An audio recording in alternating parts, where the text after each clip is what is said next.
How you doing? This is Sam Tolley. On this Manly Monday, it's going to be a different show, folks, unlike any I had before. My millennial son is going to interview his baby boomer father. Have no idea what's coming my way, but let's get it on and let's find out.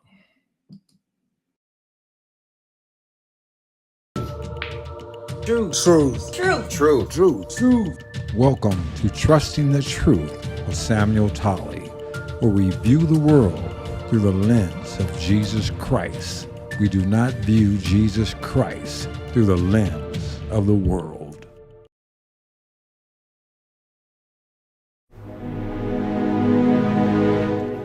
Are you God's man? Are you a saved man? Weren't you called to righteousness and holiness? It's time to step up. All of God's men must step up. We've laid back for far too long. We've avoided the fight. Now the enemy is strong. The sidelines, they are gone. And the battle lines have been drawn. This is a battle that starts on our knees or on our face if he's so pleased. God didn't call women to lead. Men he called to take a stand. To stand for our families, to stand for our land. Men he called to illuminate the way. Darkness must flee in the light of day. Men dedicated to him and him alone. Men who garner strength from his mighty throne. Oh, my brothers, it's time to stand. And when we stand, it won't be alone.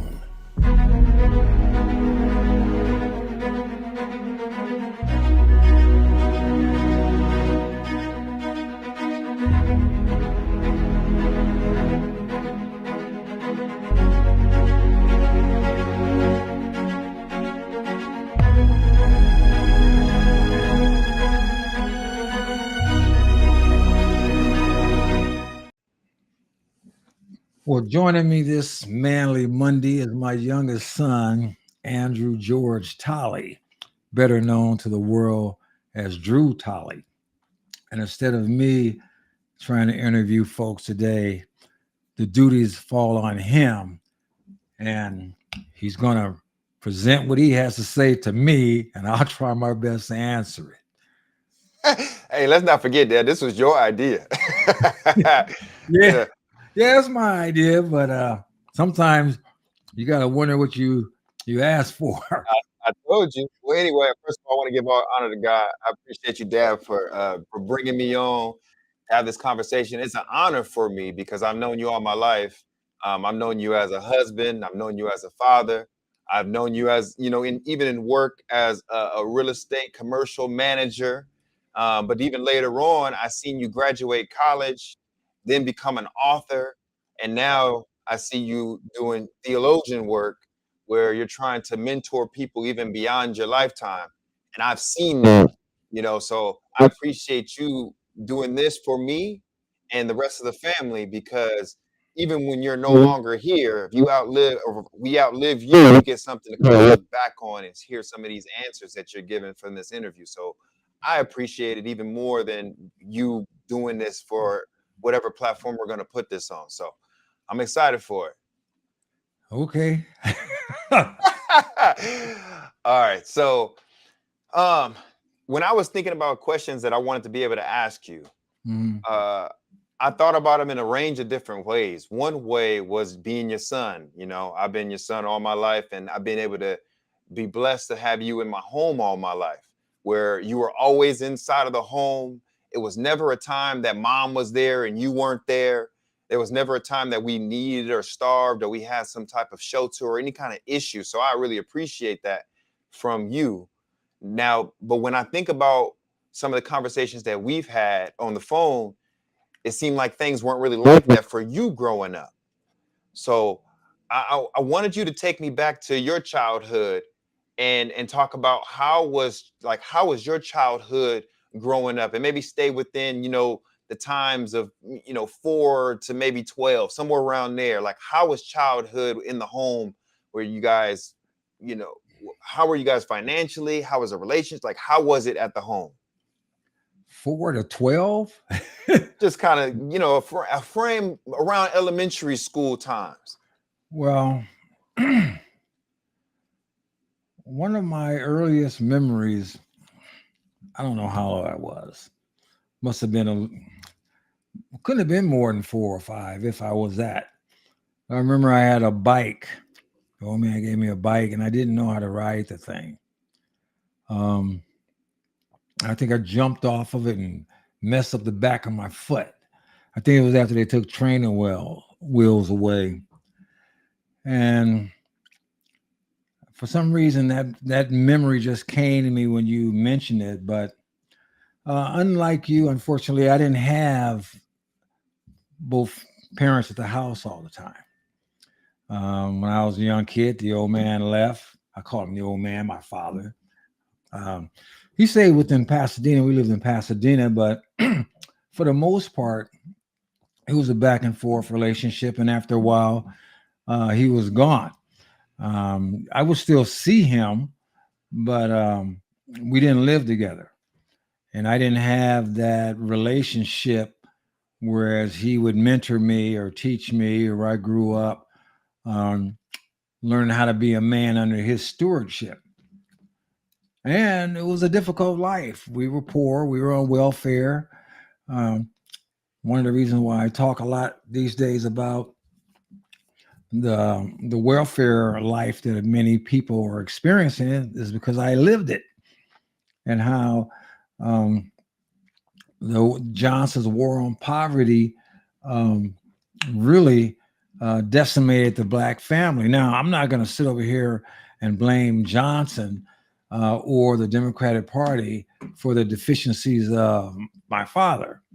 From what I believe, that if he would have stepped up and did what he was supposed to do, many of the problems that I had to deal with growing up, and my siblings, we wouldn't have had to deal with.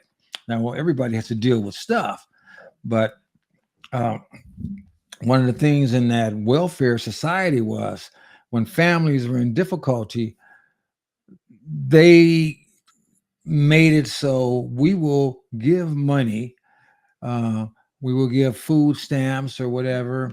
We will help if the man is out of the house. So there wasn't an encouragement to keep a family together. The encouragement was, if there's no man in the house, we'll provide for the woman and the children. And if the woman received more children, which if you think about it, how is that supposed to happen with no man in the house? But everybody knows how it happens. She would get more money. So it sort of helped change the society into a more of a matriarch society. Like right now, where particularly with the Black family, I believe before the welfare system became the parent, the Black family was more like 75 or 80% where there was a man and a woman in the house. I'm talking about under Jim Crow. I'm talking about under segregation and stuff like that. Whereas now it's about 25% of the Black family has just a man and a woman in the house. I mean, it's a rare commodity these days. But so, like I said, I can't speak for everybody, and I'm not going to blame all that on the welfare system. I think my mother was too immature when she got married, and I think the old man neglected his responsibility. He should have stuck in there and did more and been there regardless of the cost. That is my thought. And so, I had to just grow up in that circumstance. So you're the oldest boy of 9. You have an older sister, and then all the other brothers and sisters are all younger. There was 6 boys and 3 girls. Yeah. So 6 boys, 3 girls. Oldest is your sister, and then everybody else. Yeah. So was there a sense of dad isn't home, or was this like a normal thing where it's like, oh, well, this is just kind of how it is. This is the way that we live. Like, did it feel normal? Like, did I you think see it other was I families? think it had morphed into a normal thing. I don't think that you were expecting it. Now, I remember, I can't say when, maybe I was around 10 or 11, because I remember him staying with us when Kennedy was assassinated. And I remember, and that was, I think, what, in 62? No, 63. So I was about 11. And, but I remember one Christmas, um, when I was still believing in Santa Claus, where I saw him come in and bring stuff. So, but after a while, he was gone for good. I mean, they used to fight, sometimes physically, and it, for whatever the thing was, once he was gone, then it just became a normal thing. So you go through that, and when you end up going to school, was this something? Was being impoverished or poor? Were your friends also impoverished or poor? Were they different classes? Did you not know how much they made? Like, how was your friend group in school, and what socioeconomic class were they in? Most of my friends, well, in that day and age, I think everybody had a large family. There were at least 7 folks, pretty much to everybody I knew, as far as kids in a household. There were some where there was only a mother, but there were many more of my friends that had a father at home. So I had several friends that had fathers at home. Um, I suppose there were folks that were, not as, were worse off or as bad off as me, but I would think most of them were a little bit better. I mean, I'm not trying to make myself sound like I was just totally in the toilet. I did I didn't sleep on the street or nothing like that, you know. Mm. But we lived in many different places. We moved around a lot. I didn't grow up in the same household. Yeah, see, House. I asked these questions 'cause I talked to you about this before. I asked these questions because how you said that the father ended up getting kicked out the home and you grow up in that kind of environment. And I didn't grow up in that type of environment. By the time, when I was growing up, you were always in the home, mom was always in the home. And then I grow up in that environment. But when I go and play football with other kids, they don't have a dad at home, you know? And so I remember for myself to feel like I got to fit in, I had to almost act as if I didn't have this family structure at home because you would get teased. And so I was asking because I want to see how that affected you, because and how your time period of kicking the dad out the home that brought these new families in my time period, and how I was affected by their families. So I was kind of asked you based on that. That's why I was asking. Well, I remember when you told me several years ago something that shocked me, and you told me that I think you were in middle school. Was it middle school? Yeah, I think it was middle school. And you said your friends talked about you because you had a mother and a father in the house. Yeah. And when you told me that, I mean, you're a grown man then. You never told me that when you were a kid. And I told you, I said, I wish you would have told me that then. And I said, the only reason why they talked about you is because they wish they had what you had. And because it's God's plan that a man and a woman come together and they make a family and they raise the children.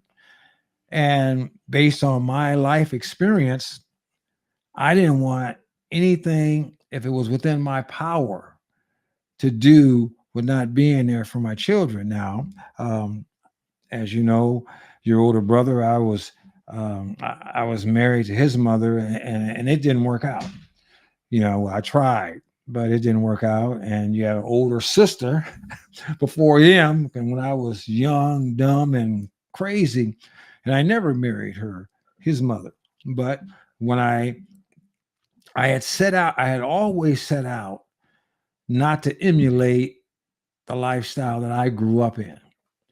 And so therefore, once your mother and I got together, we purposed to live a normal as life as possible. And I never could understand why anybody would not stay there and do whatever they could do for their kids, because kids didn't ask to come there, and it was the parents' responsibility to try to be there and parent those kids until they're grown. Now, I'm a firm believer, and once they're grown, they need to be gone. but I believe that you know when you got kids, you're supposed to take care of them.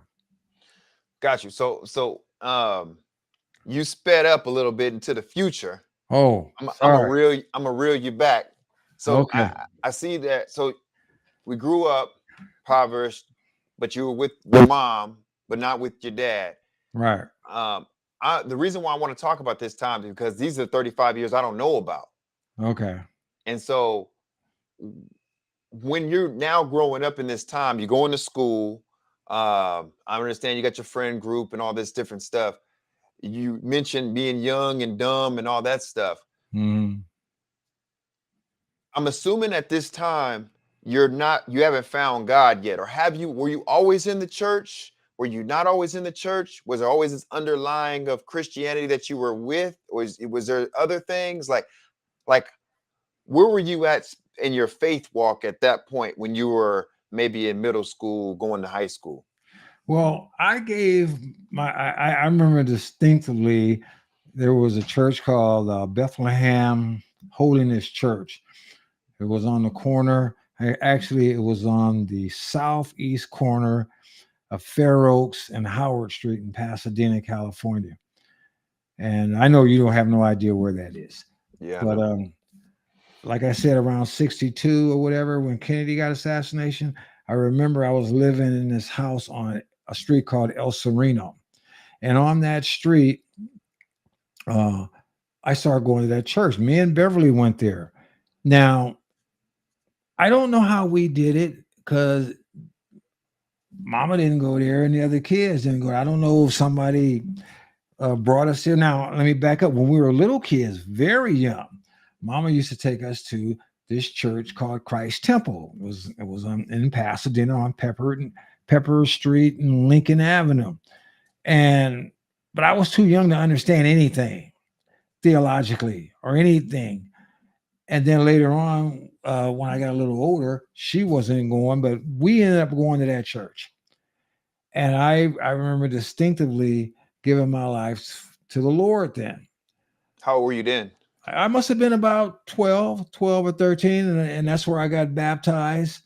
I always remember that crystal blue water in that baptismal. And now that I think about it, since I'm older and a little bit more knowledgeable, since we're inside a building, it was probably a nice blue paint job on the baptismal. But I gave my life to the Lord then. It's just that a few circumstances happened, at that particular church.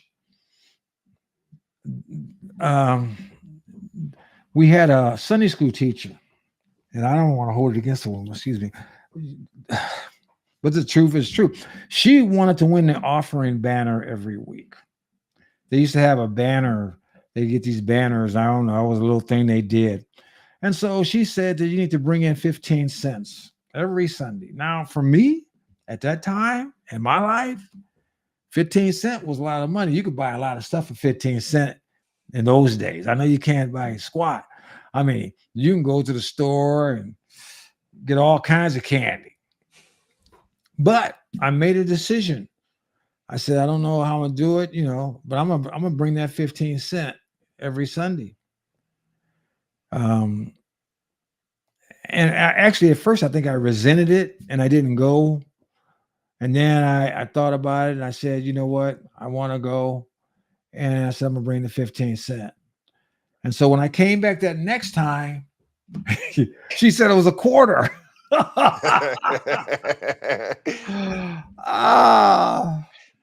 I never came back. she, You she know, bidded you out of there. I was done, for 10 cents. And and from that point in my life, now I never stopped believing in God. I always believed that there was a God. And I believed that it was the God of the Bible. I always believed that. There's never been a time in my life when I didn't believe it. It was just that from that point on, up until almost in my early 30s, I walked away from him. I did not live for him at all. Did not even try to. I was living for my flesh, for whatever was going to happen then. When you say like living for your flesh, what do you mean? Like, do you mean it just Whatever it wanted and I can give it, that's what it got. Hmm. I mean, I wasn't an athlete, and I was always short and slow, and I didn't have money. I remember I tried to play little league as a little kid, and like I said, the old man wasn't there for me, and he gave me some Salvation Army. It looked like a Babe Ruth mitt or something. I mean, them little fat mitts they used to have. Yeah. And then not only was it a fat mitt, but it was for a right-handed person. I'm left-handed. So here I'm out there with these kids, all of them, they got their nice mitts and their nice cleats and they're all this stuff.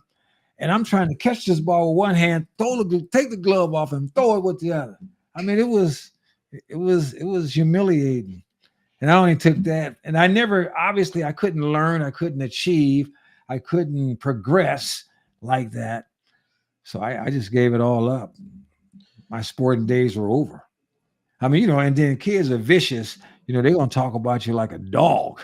So I caught more than my share. But when I look at that now, and I'll just swing ahead and roll back in.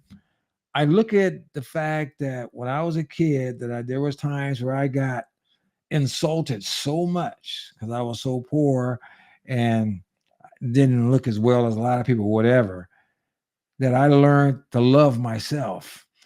And you get to the point where you build a harder shell or your skin gets thick. And that's the only reason why, now, I can take the abuse or whatever from people. And maybe God was preparing me to be able to take abuse. So was abuse looking like? Was that like you getting jumped, or was it all verbal abuse? no, it was verbal. Verbal. Yeah, it was verbal. I mean, you got holes in your shoes or pants or different stuff, and you only got a very limited supply or something. I remember, see, like you guys, I remember you guys growing up, and you come on. He said, "There ain't nothing in there to eat." And it was never not nothing in there to eat. It was just nothing in there you guys wanted to eat at the time. Yeah, that's what you used to say But too. I done walked in refrigerators where there was literally nothing, Yeah. And so there's a big conceptual difference there. So like now so with you going through that, you got the abuse. That was interesting what you said about maybe that time showed you how to love yourself because you had to go through that. And it's interesting that you gave your life to Christ, but then did you turn to Christ with the abuse, or did you just say, you know what, I'm just gonna get hard? No, I didn't turn to him until I got into my 30s. I just got to the point where um I don't know if I want to say I got hard. If hard means that I got to the point where I didn't care what people thought. Just like, for example, when I was younger, you would see different levels of stages of life. Like we used to, as teenage young boys, we couldn't drive, so we'd walk to parties. And there was one, I remember there was like a group that used to have, you might not even know it, but it was like a car called a Corvair Mazda. It was a little nice little car. So you got I guess they had their little car club, and they had 6 or 7 dudes, and they had their cars and they metal flake paint jobs and different stuff. And then you got a bunch of folks with the cars with lifts and stuff. Now, it wasn't like these folks jumping off the moon, juicing, but they had their lifts and they was doing all their little stuff. And then I remember there was a little Volkswagen club, and people, they would trick out their cars and all this stuff. So we're walking. Well, by the time I got my first job and I was old enough to buy my first car, I bought a 60 Chevy Impala and it was clean. I didn't do nothing with it. I didn't put no special paint job. I didn't put any of that stuff on it. I put me 8-track in there. I wanted some nice music. And see, my attitude was this. By then, because people thought, you had a nice car, you're going to attract a girl. Well, my thing was, if a girl don't like my car, I don't need her. She don't like me, I don't need her. So this is where that mindset came from. This is where Yeah. That just helped me eliminate folks. We don't have to play any of these games. You gonna like me for me, or I don't need you. Really? So you never felt the pressure. I want to go back, but you never felt the pressure of, I need to impress these people so that I can get, a relationship with them or something else that you wanted. No.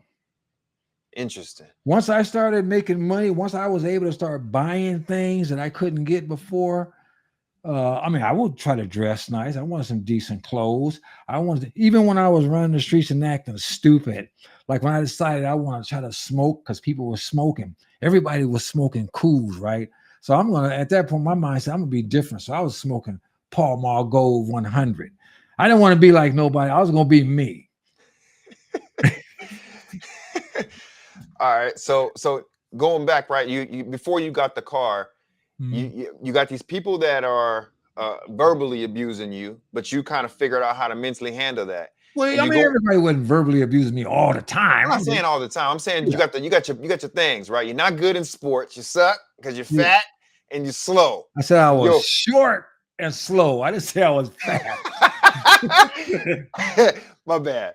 You're short and slow, not fat. Right. All right. And then don't have the money and got this big glove, all these different things. Yeah. Okay. Sometimes that can make a person want to try to get things themselves, meaning like not do it the legal way. Did you ever think about, hey, I'm just going to go the illegal route to go get the things that I want because I'm not getting it from home, or that never came across your mind? Or like, were you ever in the frame of mind, like, I got to do something different and I'm going to have to get it however it happens? No, never thought about being a criminal. Now you may be thinking something else. Now I was short and skinny, and you had some of the boys were bigger and muscular. When I was a little kid, they used to have like a TV show, and I forgot I don't know what it was called. It was the Gladiators or what, but there was like this bodybuilder named Dave Draper. If you look him up, it's this big old white boy with blonde hair, and he'd be up to with these big biceps, and he would introduce these muscle man movies. So it'd be Samson versus Goliath and Hercules Unchained and all that stuff. So I'm thinking, wow, look at these dudes. So that's why I wanted to go get my first weight set. So I got a weight set, but see, I didn't get steel bell bars. I don't know why I got to what I got, but these bell bars, they were weights, but they were giant. They were plaster with plastic cover on them. I knew they were plastic because after a while, when it broke, it fell apart. I seen what it was. But the whole idea was, I'm gonna get big, I'm gonna get swole. Yeah. so you start wearing shirts and a little tighter, shorter. You're trying to impress folks and stuff. So yeah, it wasn't like I wasn't trying to impress the girls. Everybody had that little ego. Yeah. So, but there were certain limitations that you couldn't do because based on your physical dynamics, just do what you could do. Got you. That's funny. So all right. So you didn't go the criminal route. You said you were on the streets, but you eventually get a job, I'm assuming. Well, my first job was a paper boy. I had a 1 day a week paper route, which I didn't really do well. And then I had a weekly route, everyday wild route. And I remember these little chihuahuas chasing me, trying to bite me. And, then after a while, my first job, I guess, that was in high school, as far as a job working for a company. I was a bus boy at a mortgage board. You told me that your dad had owned a TV repair shop. Yeah. Was that when you were younger or older? Well, he did fix TVs pretty much as long as he could work. Okay, so So he when I was a little kid, yeah, he was fixing TVs or yeah. and at that did you ever have aspirations of doing the same thing he did or owning your own business since you had your own paper route? Was that one of your things Well, I that you had mean, as a goal? there was a time where I wanted to do what he did, but he didn't take care of business. He unfortunately liked to chase women and drink, and he wasn't business minded. And so then he didn't, he could do the job, but sometimes he didn't do it well. And you when you're in a black community in a town, or at least in those days, it was a very, I don't want to say segregated because I can't speak for that because I was a younger person, but I guess everybody pretty much knew everybody. And if he did a poor job or something, then it would spread, and sometimes it spread to school. I'd Yeah. hear about it, you know. So yeah, I thought about it. If I would have learned that trade, I might have been able to morph into other things, and there could have been other dynamics. But since we didn't have that kind of relationship, and he didn't have that kind of business dynamic, nothing ever happened there. Interesting. Okay. And so then, so you kind of fell into, would you say that your career was focused, like you knew exactly what you wanted to do and how you wanted to do it, where you wanted to get there, or did you kind of just fall into what you ended up doing? I fell into everything I ended up doing. Got it. And then did school, because you went through middle school, you didn't play really sports, you go through high school, Mm, you graduate. yeah. Was that why did you graduate? Was it an important thing to graduate? Was there friends graduating? Was it because a lot of people don't graduate. Some people just fall out of school and say forget it. Well, in those days, you can get a decent job that'll take care of you for the rest of your life with a high school diploma. Yeah, a high school diploma actually meant something in those days. Like now, um, I just read, and I think I did it on a podcast a couple of weeks ago, where in Oregon, they're suspending any kind of exit exam. And in California, they made a law several years ago, going back 10 years, if you didn't complete your high school education, you could still get a high school diploma. Mm, Yeah, and it blows my mind because that makes it a worthless piece of paper. mm. And employers aren't stupid. They're not going to sacrifice their finances to employ somebody that can't do the job. So in 1970, when you graduate from high school, yeah, you can get a job. I got a job working for actually a telephone company. I had friends that worked for the post office, worked for the gas company.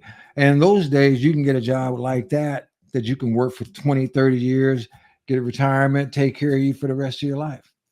Were you worried because before you're here, you got the 30s where you still got a lot of racism, right? A lot of segregation. 40s is still around. 50s, now you're born. 60s is some maybe some civil rights stuff starting to happen.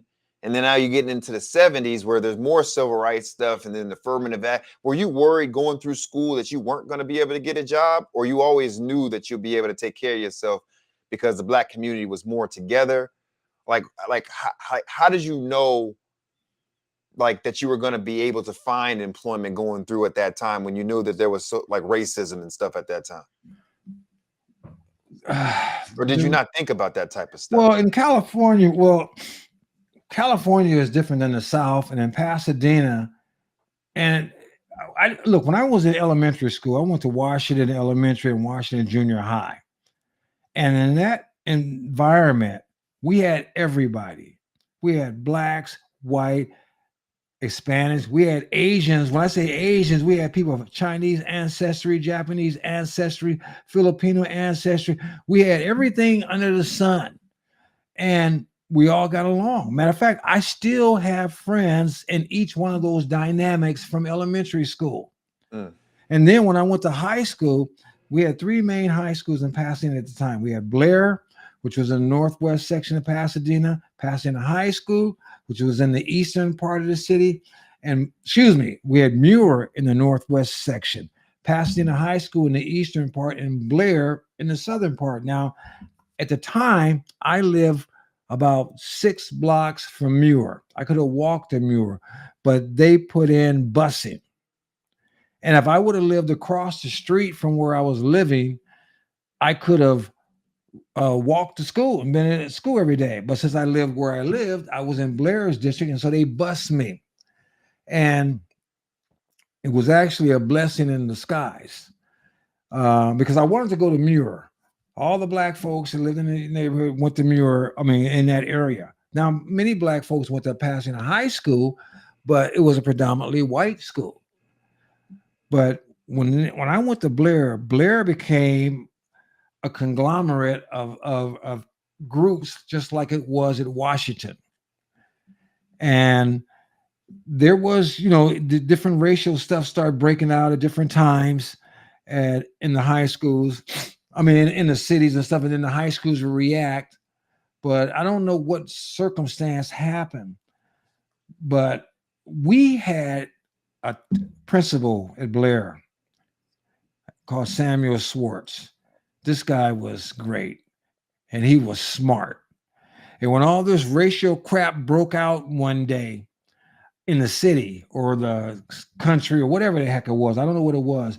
We didn't have an auditorium at Blair. We had an amphitheater.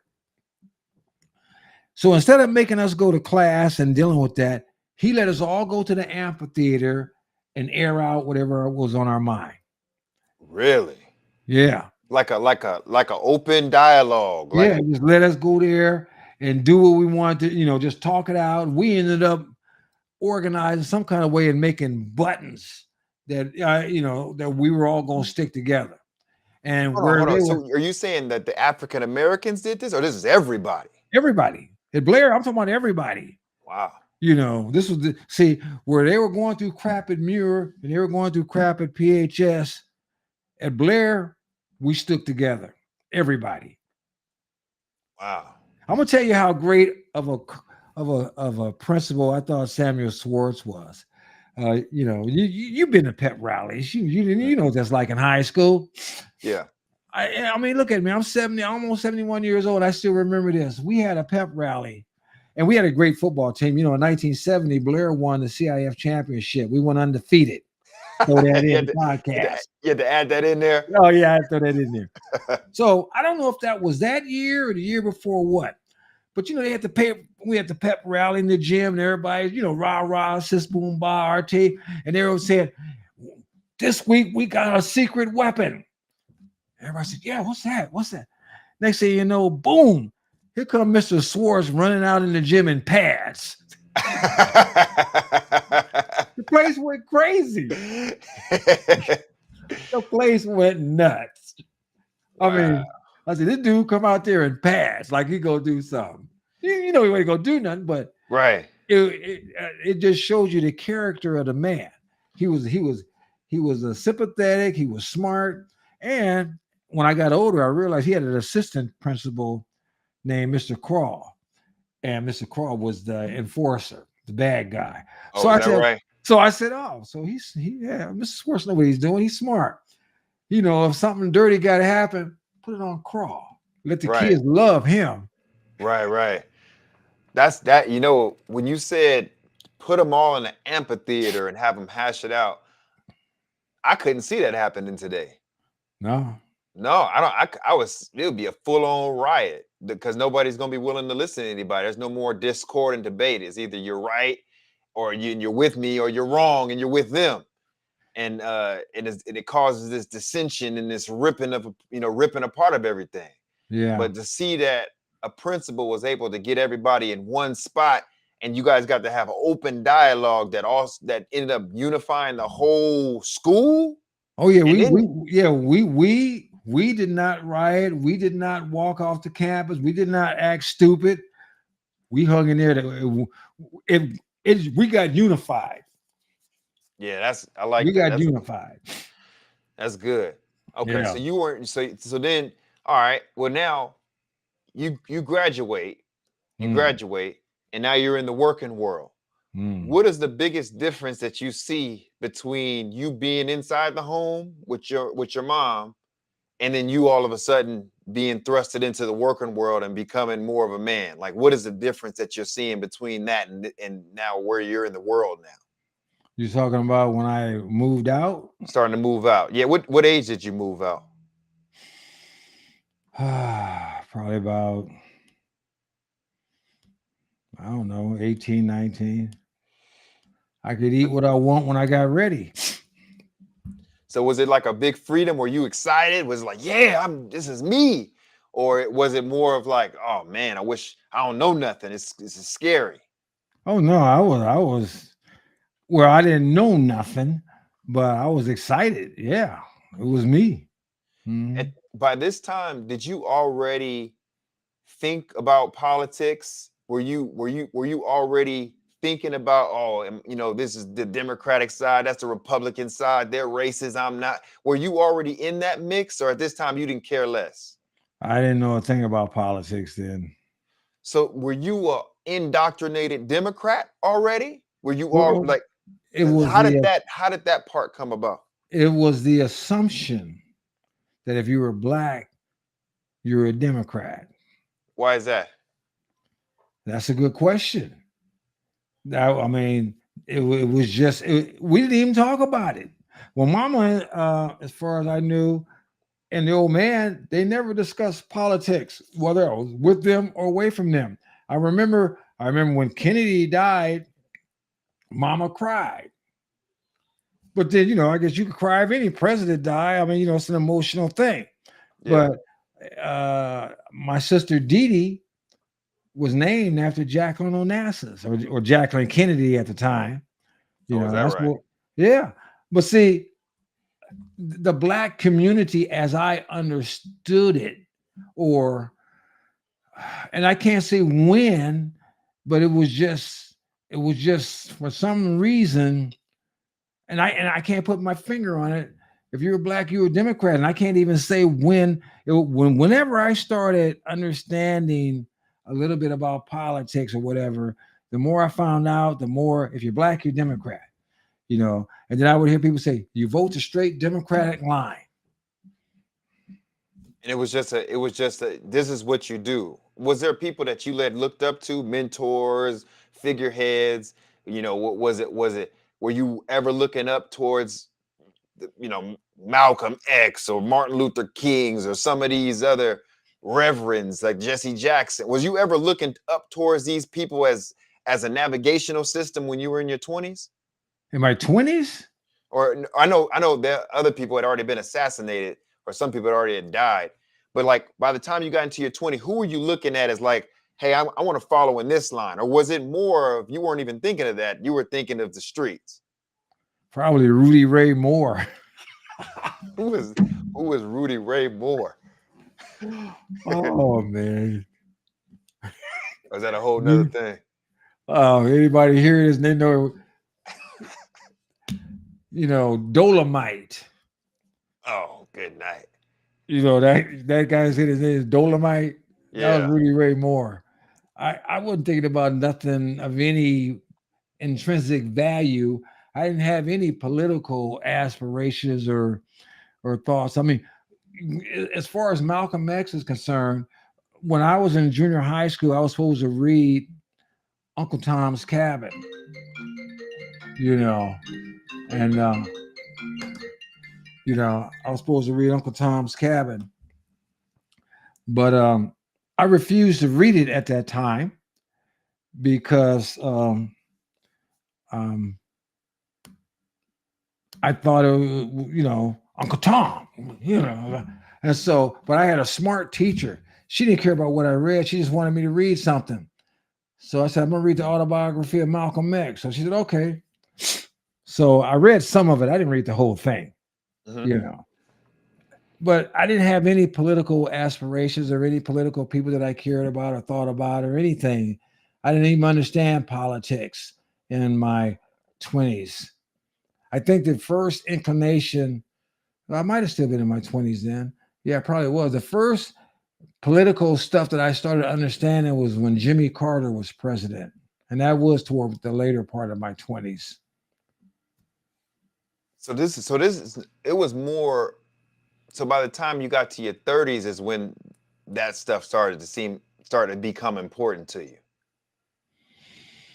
Well,